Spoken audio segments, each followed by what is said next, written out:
BS seat allotment bracket के सिलसिले में ईडी ने कश्मीर में 9 मकामात पर छापे मारे हैं। पाकिस्तान के मुख्तलिफ कॉलेजेस में सीट अलॉट की गई थी। इसी सिलसिले में श्रीनगर में 3 मकामात पर छापे मारे जा रहे हैं।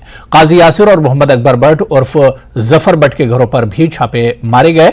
इस घोटाले में 8 लोगों के खिलाफ पहले ही मुकदमा दर्ज किया गया था, जिसमें अकबर बट उर्फ जफर बट, पटन के फातिमा शाह, अल्ताफ अहमद बट जो इस वक्त पाकिस्तान में रहता है, इसके अलावा काजी यासिर, कुपवाड़ा के मोहम्मद अब्दुल्ला शाह, अनंतनाग के सब्जार अहमद शेख, कुपवाड़ा का ही मंजूर अहमद शाह और अनंतनाग का मोहम्मद इकबाल मीर के नाम एफआईआर में शामिल हैं।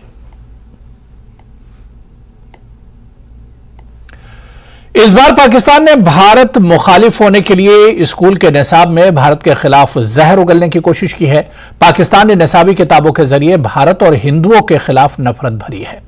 पाकिस्तान की किताबों में महात्मा गांधी को मनफी अंदाज में पेश किया गया है। सिर्फ यही नहीं, हिंदुस्तान के मुसलमान और मुस्लिम कौम परस्ती पर जोर दिया गया है। किताबों में मुसलमान हिंदुओं पर भरोसा नहीं करते जैसे हवाले जात दिए गए हैं। किताबों में 1867 के हिंदी उर्दू तनाजे का भी जिक्र किया गया है।